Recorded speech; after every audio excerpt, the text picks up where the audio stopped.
最近看 RTX 5070的价格，我都有一种错觉，是不是点错型号了？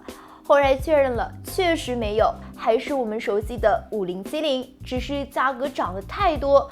以某东这片银通5070花价为例，近1个月涨了近1200元，真是离了个大谱。截止拍摄这期视频时，我们粗略的统计了一下，目前 RTX 5070的报价大约在6300元上下，而它的竞品 RX 9070XT 的报价竟然只有5300元上下，相差近1000元。这就有点意思了。原本很多人买 RTX 5070是觉得它价位合适，功能也全，但现在 RX 9070XT 便宜这么多，还多了4GB 显存，那这笔账咱们就得重新好好算一算了。正好我手上有一片蓝宝石的 RX 9070XT 弹洞，这期我们就用它来对比 RTX 5070，测试一下它们在不同3A 大作中的表现。开始之前，还是先简单介绍一下测试平台。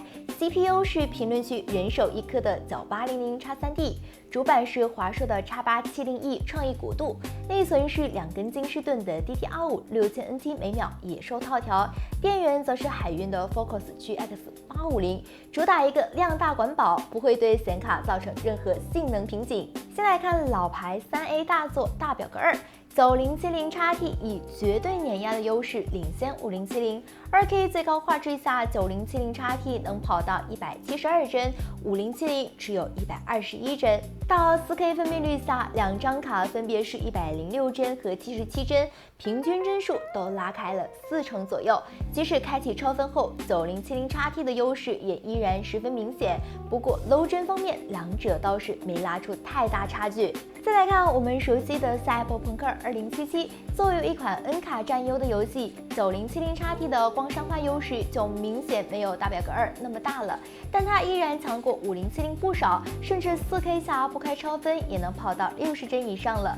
光追方面，由于 A 卡跑2077的光追不支持光线重构，所以也没法和 N 卡直接对比，这里的数据仅供参考。接下来是使命召唤21，9070XT 再次大比分领先5070，2K 是157帧对108帧，1%low 帧是120对81，4K 是103帧对70帧，1%low 帧是81对53，平均帧和 low 帧都是9070XT 明显领先。开启超分后，优势依然很明显。这种情况下，9070XT 完全可以开启更高质量档位的超分来换取更好的画质。再来看潜行者2，这里9070XT 的表现就比较一般了，经典光栅性能和5070表现差不多，开启超分后就稍微好那么一点点。接下来我又玩了心灵杀手2，9070XT 表现依旧强劲，以2位数百分比领先5070，并且依然延续了相当给力的超分表现。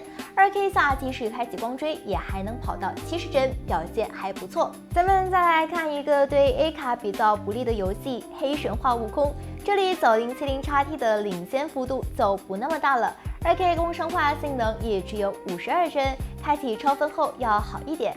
4K 下即使开启 FSR 平衡档，也只能将摸到60帧的边了。不过该说不说，受限于 OMN 的特性，N 卡跑黑猴的光追还是要远强于 A 卡的。最后再玩一下霍格沃兹之遗，9070XT 的表现又支棱起来了。2K 下不开超分就能跑到近200帧，大幅度领先5070。开启超分后更是离谱，帧数逼近300。4K 下虽然光商化帧数回落不少，但超分表现依然十分优秀。在这款游戏上 ，A 卡的超分表现真的相当给力。功耗方面 ，RX 9070XT 甜甜圈烤鸡大约330瓦，比 RTX 5070高出80瓦。虽然功耗高了一点，不过在性价比面前，我觉得能效对于桌面级显卡来说已经不值一提了。再回到价格上来，根据我们粗略统计，目前 RX 9070XT 的报价大约在5300元上下，RTX 5070大约在6300元。